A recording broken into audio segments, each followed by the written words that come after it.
오늘 이 자리에 나오신 우리 원당의 모든 성도님들을 주님의 이름으로 환영하고 축복합니다. 우리 하나님의 은혜와 평강이 여러분의 삶 가운데 함께하여 주실 줄 믿습니다. 우리는 계속해서 10가지 재앙의 의미를 살펴보고 있습니다. 두 번에 걸쳐 이 바로에게 행하진 이스라엘 민족의 이 출애굽을 위한 모세의 요구에 애굽 왕 바로는 모든 것을 단호히 거부하였습니다.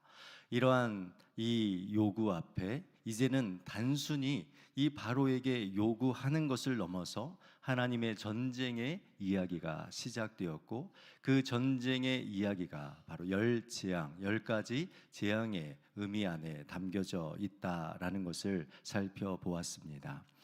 여러분, 10재앙이 임한다면, 10가지의 재앙이 연속적으로 그 고통이 임한다면 여러분에게 드는 마음은 어떤 마음이겠습니까? 여러분, 두렵지 않겠습니까? 지속적인 이 재앙이 우리의 삶 가운데 있다라면 여러분, 우리는 당연히 두려워하는 마음이 우리 가운데 있어야 할 것입니다. 그럼에도 불구하고 이 재앙이 연속되고 있음에도 불구하고 지금 세상은, 애굽은, 바로는 그들 안에 두려움이 없다라는 것입니다.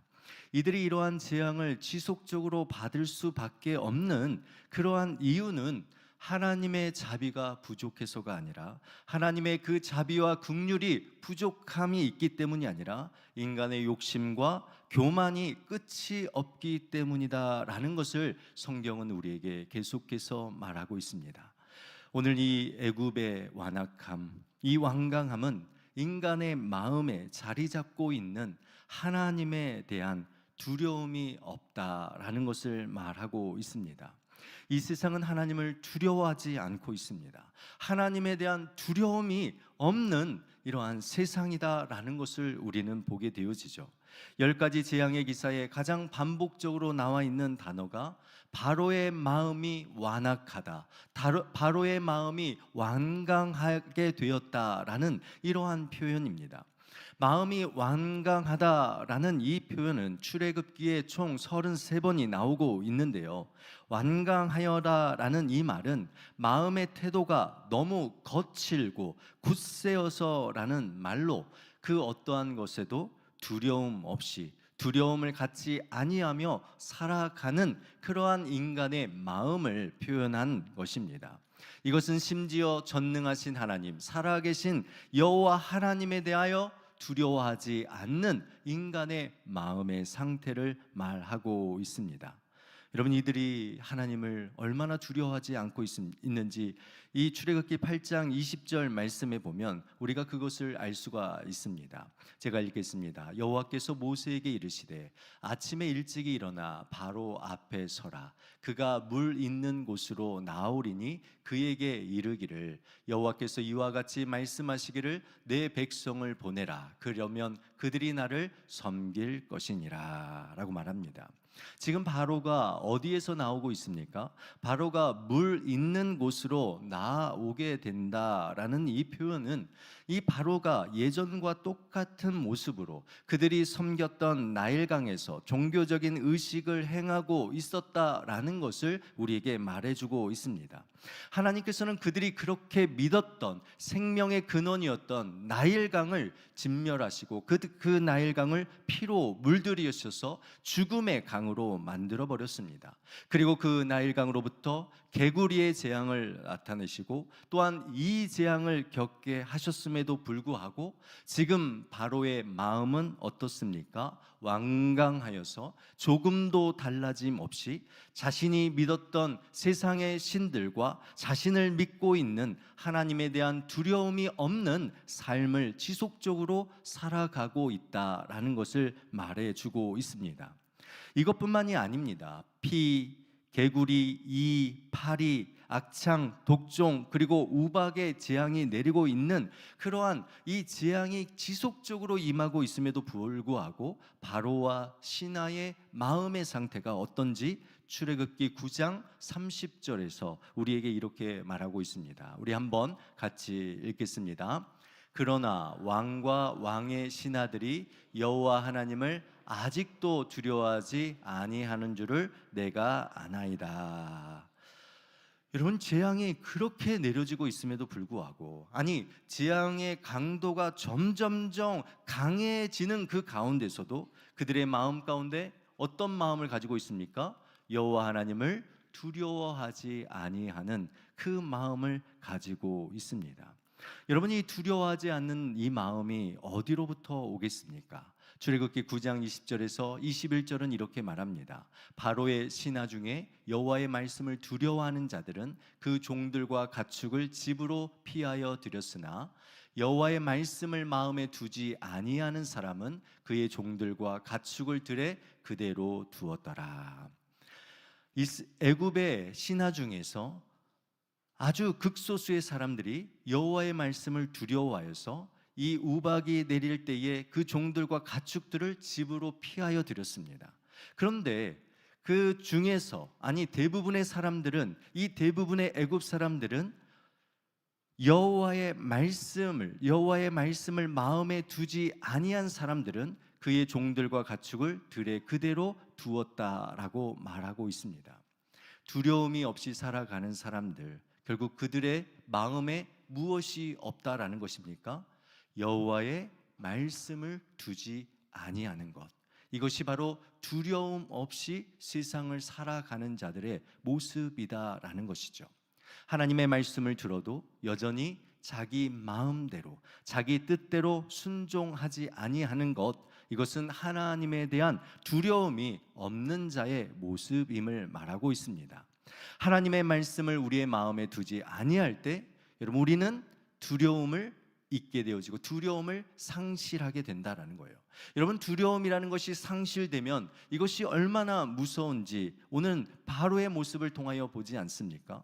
자기의 마지막이 어떻게 될지 전혀 알지 못하는 완전한 영적 어두움에 빠져 지속적으로 그 마음이 완강해지고 있는 모습을 보게 되는 것이죠. 사랑하는 원당의 성도 여러분, 여러분, 이 땅의 재앙이 어디로부터 오겠습니까? 여러분, 이 땅에 재앙들이 정말 수없이 닥치고 있는데 이 재앙이 무엇으로 오는 것입니까? 자연 재해입니까? 어떠한 현상으로 나타납니까? 아니요. 여러분, 우리는 바르게 볼 수 있어야 합니다. 여러분, 이 땅에 임하는 재앙들은요, 하나님의 말씀에 대한, 하나님에 대한 두려움의 상실로부터 온다는 것을 우리는 바라볼 수 있어야 합니다. 그러기에 정말 이 시대 가운데, 특별히 우리 한국 사회 가운데 여러분, 하나님에 대한 두려움이 회복되기를 주님의 이름으로 축원드립니다. 여러분, 하나님을 두려워하는 자들이 많아지기를 주님의 이름으로 축원드립니다. 여러분, 우리 믿는 자들도 여러분, 하나님에 대한 두려움이 있어야 되지 않겠습니까? 하나님께서 바로에게 내 백성을 내보내라 라고 명령하신 이유가 무엇입니까? 그들이 나를 섬길 것이기 때문이다 라고 말합니다. 나를 섬길 것이다 라는 이 말은 하나님을 뭐하러 나간다는 거예요? 광야에서 예배하는 것입니다. 예배라는 것은 하나님을 경외하는 것입니다. 경외하다라는 이 단어는 하나님을 어떠한 분으로 여긴다라는 뜻을 가지고 있습니까? 두려워한다라는 것이죠. 그러니까 우리를 구원하시고 우리를 출애굽하신 이유는 결국 우리가 누구를 두려워하며 살아가도록 우리를 출애굽하시는 것입니까? 오직 하나님만을 두려워하며 살아가는 자가 되도록 하나님께서는 우리를 출애굽시키신 것입니다. 여러분을 죄에서 구원하신 이유가 무엇입니까? 우리에게 참된 자유를 누리게 하신 이유가 무엇입니까? 참 주인이신 하나님을 두려워하도록, 참 주인이신 하나님을 경외하며 예배하도록 우리를 구원하여 주시는 줄 믿습니다. 그러기에 여러분, 예배는요, 두려움이에요. 여러분, 예배는 두려움이에요. 이 예배를 통하여서 우리는 하나님을 경외하게 되어지는 그러한 분명한 이 고백이 이 가운데 있는 겁니다. 그러나 분명한 사실은 성도가 갖는 두려움과 세상의 두려움은 다르다라는 것을 우리가 알아야 합니다. 찰스 스펄저 목사님은 이렇게 말하였습니다. 하나님에 대한 두려움은 다른 모든 두려움을 쫓아낸다라고 말하였습니다. 그러니까 우리는 이 세상 살아가며 수많은 두려움 가운데 있습니다. 수많은 두려움을 갖고 살아갈 수 있습니다. 그런데 하나님에 대한 두려움을 가질 때 우리는 다른 모든 두려움을 물리치고 쫓아낼 수 있는 것입니다. 그러기에 우리는 하나님을 더 경외해야 하며 하나님에 대한 두려움을 가지고 하나님을 더 예배하는 자의 삶을 살아야 되는 줄 믿습니다. 존 비비어 목사님이요, 거룩한 두려움이란 책에서 이렇게 쓰고 있습니다. 하나님에 대해서 두려워할 때 하나님의 마음을 품게 되고, 그분이 사랑하는 것을 사랑하게 되고, 그분이 미워하는 것을 미워하게 된다. 거룩한 두려움을 가질 때 하나님께 중요한 것이 우리에게 중요한 것이 되고, 하나님께 그리 중요하지 않은 것은 우리에게도 그리 중요하지 않게 된다. 하나님을 두려워하면 죄를 미워하고 불의를 미워하게 되고, 우리의 생각, 우리의 말, 우리의 행동까지 모든 차원에서 악에서 떠나게 된다. 하나님을 두려워하면 겸손하게 되고 마땅히 하나님께 찬양하며 예배하며 감사를 드리게 된다라고 말하였습니다. 하나님에 대한 거룩한 두려움 속에 거하면 영원한 유산을 확보하게 된다라고 말하고 있습니다. 여러분, 우리가 하나님을 경외하고 하나님을 두려워할 때 우리 하나님으로부터 오는 모든 것을 우리는 누리게 되는 줄 믿습니다. 그래서 우리는요, 세상 안에 정말 하나님에 대한 거룩한 두려움을 회복하는 이러한 삶이 우리 성도들에게 있어야 한다라는 것입니다. 여러분, 우리가 이 10가지 재앙, 특별히 하나님의 백성에게 내린 이 10가지의 재앙이 어떤 의미인지 이제 살펴보려고 합니다. 우리 다시 한번 지난주에 보여드렸던 PPT를 한번 보시면 좋겠습니다. 이 10가지 재앙에는 간접 재앙이 있고 직접 재앙이 있다라고 말씀을 드렸습니다. 우리 지난주에 외웠는데 우리 같이 한번 외워보겠습니다. 10가지 재앙이 무엇입니까? 시작. 피개, 이파, 악독, 우매, 흑장. 네, 어떻게 하신다고요? 시작. 피개, 이파, 악독, 우매, 흑장. 잘 외우시네요. 일부는 못 외우시더라고요. 왜냐하면 지난주에 우리 짐 디캠프 목사님의 설교를 들으셔서 이 사진을 처음 보여드렸습니다. 여러분, 잘 보시면 이 첫 번째부터 세 번째 재앙까지는요, 물과 연결되어 있는 재앙입니다. 그리고 이 첫 번째에서 세 번째 재앙은 애굽의 모든 사람들과 이스라엘 모든 민족이 공통적으로 함께 당하였던 재앙이 1번, 2번, 3번 재앙입니다. 그리고 4번의 파리 재앙부터 10번째 장자의 재앙은 물을 벗어난 하늘과 연결되어지는 재앙으로서 이 재앙의 강도가 점점 강해지고, 그리고 이 재앙이 점점점 확장되어져 가는 것을 보여주고 있습니다. 특별히 이 네 번째 파리 재앙부터 애굽과 이스라엘을 구별하여서 재앙을 내리는 것을 알 수가 있습니다. 오늘 본문에서 분명히 애굽의 무수한 파리 때를 통하여서 애굽 땅을 황폐하게 하였지만 이스라엘 백성들이 거주하는 고센 땅은 구별하셨다라고 하나님께서는 말씀하십니다. 출애굽기 8장 우리 22절 말씀 한번 같이 보도록 하겠습니다. 같이 읽겠습니다. 그날에 나는 내 백성이 거주하는 고센 땅을 구별하여 그곳에는 파리가 없게 하리니 이로 말미암아 이 땅에서 내가 여호와인 줄을 내가 알게 될 것이라. 아멘. 구별되어졌죠. 애굽의 땅에는 파리떼가 임하였지만 이 이스라엘 땅은 고센 땅에는 파리떼가 한 마리도 들어오지 않게 되었습니다. 여러분, 이 파리만이 아닙니다. 이 악창, 동물, 가축의 전염병이 돌게 되었는데 이 전염병의 재앙을 이 출애굽기 9장 4절에서 이렇게 말하고 있습니다. 여호와가 이스라엘의 가축과 애굽의 가축을 구별하리니 이스라엘 자손에게 속한 것은 하나도 죽지 아니하리라 하셨다 하라 하시고 라고 되어 있죠. 출애굽기 9장 6절 말씀 우리 한번 같이 읽어보겠습니다. 이튿날에 여호와께서 이 일을 행하시니 애굽의 모든 가축은 죽었으나 이스라엘 자손의 가축은 하나도 죽지 아니한지라. 아멘. 여러분, 우박이 내렸던 재앙, 그 다음에 보면 출애굽기 9장 26절 말씀에 이렇게 말합니다. 이스라엘 자손들이 있는 그곳 고센 땅에는 무엇이 없었더라요? 우박이 없었더라. 출애굽기 10장에 나오는 흑암 재앙에도 보면 10장 22절에서 23절에 이렇게 말하고 있습니다. 모세가 하늘을 향하여 손을 내밀매 캄캄한 흑암이 3일 동안 애굽 온 땅에 있어서 그동안은 사람들이 서로 볼 수 없으며 자기 처소에서 일어나는 자가 없으되 온 이스라엘 자손들이 거주하는 곳에는 무엇이 없었더라요? 무엇이 있었더라? 빛이 있었더라 라고 말하죠. 그러니까 모든 이 네 번째 재앙으로부터 시작하여서 이제는 애굽의 땅과 이스라엘 민족을 구별하여 이 재앙이 내리고 있다라는 것을 나타내고 있습니다. 여러분, 이렇게 하나님의 백성을 향한 이 10가지 재앙의 첫 번째 의미가 무엇입니까? 여러분, 세상에 내린 재앙으로부터 성도들을 구별하시고 구원하시고 돌보시는 하나님이심을 알게 하기 위함이다라고 말합니다. 우리가 읽었던 8장 22절 말씀에 보면 이 세상에 내린 이 10가지 재앙을 통하여서 하나님은 자신을 계시하셨고 내가 하나님 여호와인 줄을 그들에게 알게 하신 것입니다.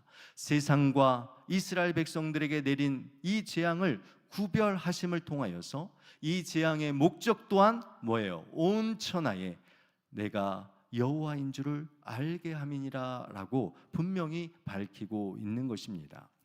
여러분, 구별하다라는 단어는 성경에서 여러 가지 단어로 사용되어지고 있습니다. 특별히 하나님께서 처음의 것을 구별한다라는 뜻을 가진 나시린이라는 처음 것을 구별하다 할 때 사용하는 단어가 구별이라는 단어입니다. 또한 우리의 일상생활 속에서 우리가 신앙생활하며 우리가 거룩한 생활을 말할 때에 거룩한 삶을 뜻하는 단어에도 사용되어집니다. 또한 죄와 사망과 어둠의 세력으로부터의 분리된 자유의 상태를 의미하는 죄로부터 구별되어지는 그러한 이 구별을 의미하기도 합니다. 그러나 오늘 본문에서 사용된 팔라라는 이 히브리 단어는요, 어떤 목적을 가지고 외부적인 힘에 의해 강제적으로 분리된 것을 의미합니다. 그러니까 10가지 재앙이요, 어떤 자연 현상이나 우연으로 인해서 되어진 것이 아니라 어떤 자연 현상이나 우연적으로 이스라엘 민족과 애굽이 구별되어진 것이 아니라 어떤 목적을 가지고 외부적인 힘에 의해서 강제적으로 분리되었다라는 것을 말하고, 이것은 전능하신 하나님께서 자기 백성 이스라엘 백성들을 친히 구별하셨다라는 것을 선언하고 있는 것입니다. 여러분, 왜 하나님께서 이렇게 이스라엘 민족을 구별하십니까? 여러분, 그것은 하나님께서 그들을 무조건적으로 내 백성 삼으셨기 때문입니다. 하나님께서는 바로에게 분명히 말씀하고 계시지 않습니까? 8장 20절 말씀에 내 백성을 보내라, 내 백성을 보내라, 그러면 그들이 나를 섬길 것이니라 라고 말하고 있고, 8장 21절 말씀을 보시면 그곳에 내 백성과 네 백성, 그러니까 바로의 백성을 구분하고 계시다라는 것을 보여주고 있습니다. 그러니까 애굽은 너희 바로의 백성이라면 이제 이스라엘 민족은 누구의 백성이라는 거예요? 하나님, 내 백성이다라고 선언하고 있는 것입니다. 여러분, 이 내 백성이라는 이 단어는요, 일찍이 여러분 하나님께서 아브라함을 부르시고 믿음의 조상 아브라함에게 약속하신 단어가 바로 내 백성이란 단어고, 또한 그의 아들 이삭에게 주셨고, 또한 그의 아들 야곱에게 주신 이 하나님의 언약을 상기시키는 단어가 내 백성이라는 단어입니다. 오늘 본문에서도 내 백성이라는 히브리 말 암미라고 이야기하는 내 백성이 히브리 말로 암미인데 이것이 총 4번 사용되어지고 있습니다. 여러분, 내 백성이다라는 것이 얼마나 감동적인가, 이것이 얼마나 감동적인 우리에게 메시지인가 여러분이가 생각하셔야 합니다. 여러분, 재앙의 때에, 재앙의 그 고통의 순간에 있을 때에 하나님께서 그 자들을 향하여서 암미, 내 백성이다 라고 말하는 것이 얼마나 큰 위로와 힘이 되겠습니까? 이제는 이스라엘 민족이 바로 너의 백성이 아니라 나의 백성, 나의 소유다라고 선언하고 계시는 것입니다. 성경에 여러분 호세아 선지자를 아시죠? 음란한 아내를 맞이하라는 하나님의 명령에 따라서 음란한 여인은 고멜을 아내로 맞이합니다. 그리고 그가 3자녀를 낳습니다. 첫째 아들의 이름이 이스르엘이었습니다. 여러분, 이스르엘이라는 뜻은요, 하나님께서 흩으셨다라는 뜻을 가지고 있습니다. 이 범죄한 이스라엘을 하나님께서 흩어버리시겠다라는 심판과 재앙의 의미를 담고 있는 것입니다. 호세아가 둘째 딸을 낳고 이름을 로루하마라고 짓습니다. 여러분, 루하마라는 뜻은 하나님께 긍휼함을 받은 자, 하나님께 사랑을 받은 자다라는 뜻을 가지고 있습니다. 여기에 부정을 담고 있는 로라는 단어를 붙임을 통하여서 하나님의 긍휼을 받지 못한 자다라는 이 의미를 갖게 되어집니다. 그러니까 로루하마라는 것은 하나님으로부터 긍휼과 동정을 받지 못하는 그런 재앙 아래 놓여 있는 이스라엘 백성들을 뜻하는 것입니다. 호세아는 셋째 아들을 낳고 그 이름을 로암미라고 짓습니다. 여러분, 암미라는 단어가 어떤 단어라고 말씀드렸습니까? 내 백성이다 라는 뜻이에요. 그러니까 거기에 부정어 로를 붙임을 통해서 로암미라고 말하면 무슨 말입니까? 내 백성이 아니다 라는 거예요. 하나님께서 이스라엘 백성을 향하여서 내 백성이 아니다 라고 말하는 거예요. 여러분, 호세아 1장 8절에서 9절 말씀 우리 같이 한번 읽어보겠습니다. 고멜이 로루하마를 젖된 후에 또 임신하여 아들을 낳음에 여호와께서 이르시되 그의 이름을 로암미라 하라. 너희는 내 백성이 아니요 나는 너희 하나님이 되지 아니할 것임이니라. 하나님의 백성들에게 있어서 여러분, 최고의 재앙 심판은 이스르엘, 로루하마, 로암미입니다. 내가 너희를 기억하지 아니하고 너희들의 인생을 흩어버릴 것이며 내가 너희들을 긍휼히 여기지 아니할 것이며 내가 너희를 내 백성이라 여기지 아니하고 내가 너희의 하나님이 되지 아니할 것입니다. 여러분, 이것이 우리에게 얼마나 큰 재앙입니까? 여러분, 이것이 얼마나 우리에게 큰 심판의 목소리입니까? 그런데 애굽이라는 그 세상에서 여러분 430년 동안 이런 심판의 이름으로 살았던 자들에게 이제 하나님께서 내가 너희들을 구별하여 나의 백성으로 이스라엘로, 내가 너희를 루하마로, 내가 너희를 암미로 부르고 내가 너의 하나님이 되시겠다라는 이 선언이 얼마나 큰 감동적인 그러한 메시지며 그들에게 큰 힘이 되었겠습니까? 사랑하는 원당의 성도 여러분, 혹 우리가 재앙 가운데 놓여 있는 분이 계십니까? 여러분, 고통의 그 환난 가운데 놓여 있는 분이 계십니까?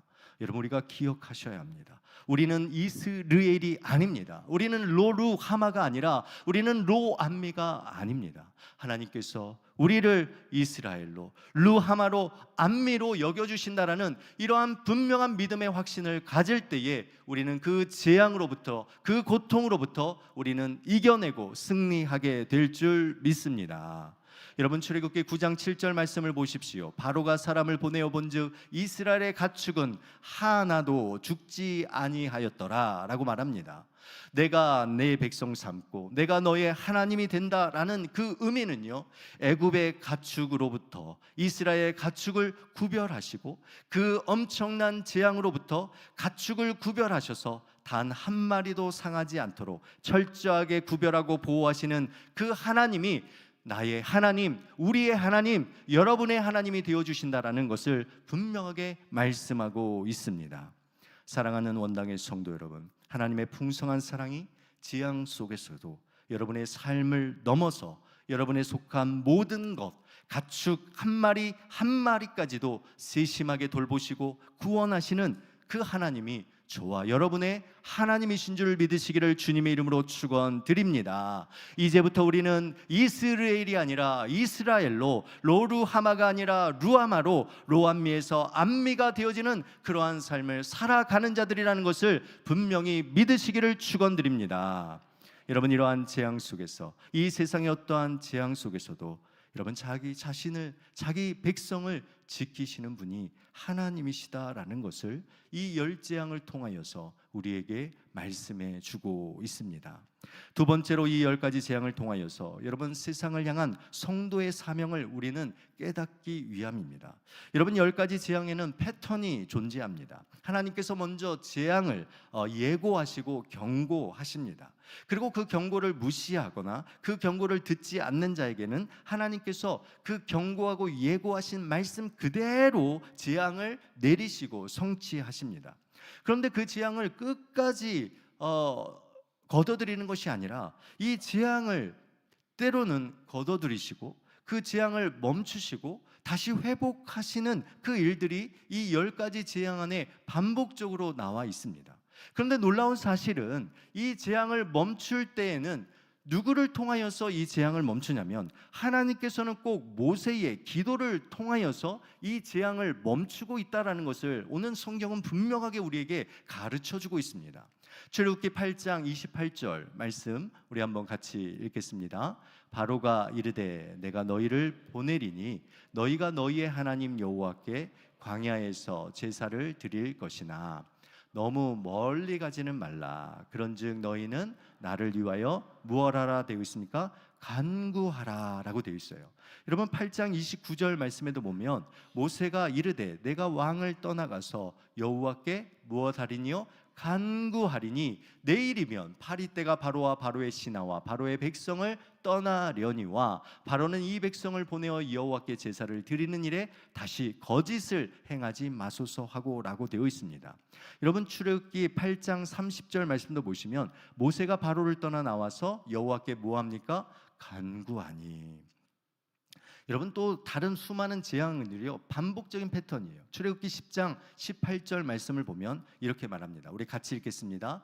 그가 바로에게 나가서 여호와께 구하매라고 되어 있어요. 간구하고 기도하고 있죠. 여러분 세상의 재앙을 거두고 세상을 회복하는 길이 무엇입니까? 성도의 기도다라는 거예요. 우리의 기도다라는 거예요. 재앙의 때, 환난의 때 하나님께서 성도들에게 기도의 사명을 주셨다라는 것입니다. 여러분 하나님께서 처음 재앙부터 이스라엘 백성들과 애굽을 충분히 구별하실 수 있으셨잖아요. 그렇지 않습니까? 왜 첫 번째 재앙에서 세 번째 재앙까지는 하나님께서 똑같이 재앙을 주시고 왜 네 번째 재앙부터 구별하여서 이스라엘 백성들에게는 재앙을 내리지 않으시냐라는 것입니다. 아니 처음부터 재앙을 내리지 아니하셨으면 여러분 우리가 얼마나 좋겠습니까?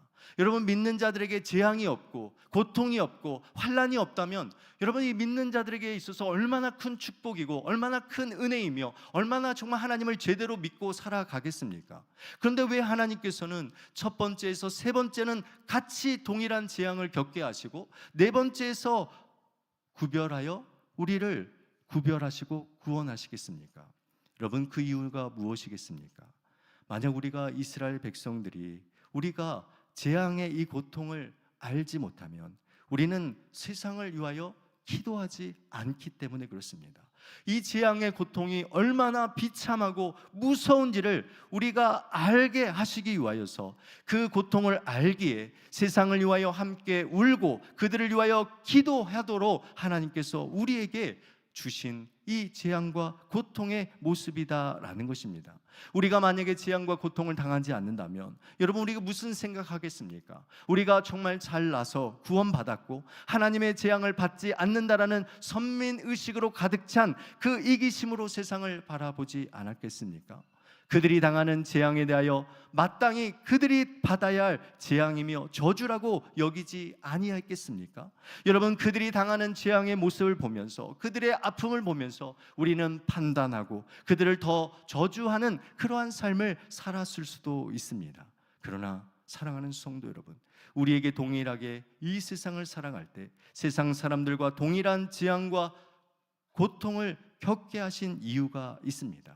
그것은 세상 사람들과 같은 이 재앙의 의미를 갖지 말고 그들을 향한, 세상을 향한 하나님의 마음으로 그들의 재앙을 위하여, 그들을 위하여 기도하고 그들의 재앙이 멈추도록, 그들의 재앙으로부터 다시 돌아오도록 기도하는 그 사명을 우리에게 주신 줄 믿습니다.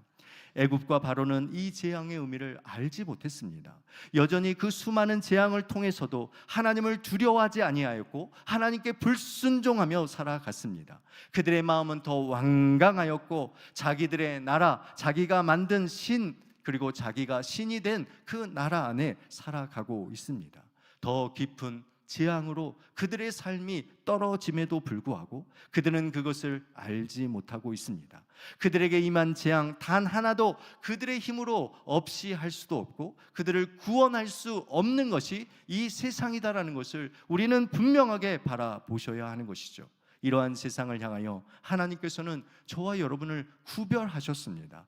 여러분, 그 재앙을 지켜보도록, 그들이 당하는 재앙을 방관하도록 우리를 두시는 것이 아니라 여러분, 그들의 재앙을 위하여 기도하도록, 그들의 재앙이 멈추도록, 하나님께 돌아오도록 우리에게 이 기도의 사명을 주셨음을 우리는 기억해야 할 것입니다. 예레미야 29장 11절에서 13절 말씀, 우리가 잘 알고 있는 말씀인데요, 우리 한번 같이 읽었으면 좋겠습니다. 여러분, 우리가 재앙을 바라보는 눈이 달라지기를 원합니다. 같이 읽겠습니다. 여호와의 말씀이니라. 너희를 향한 나의 생각을 내가 아나니 평안이요 재앙이 아니니라. 너희에게 미래와 희망을 주는 것이니라. 너희가 내게 부르짖으며 내게 와서 기도하면 내가 너희들의 기도를 들을 것이요 너희가 온 마음으로 나를 구하면 나를 찾을 것이요 나를 만나리라. 아멘. 우리는 참으로 두려움을 갖게 만드는 세상 속에 있습니다.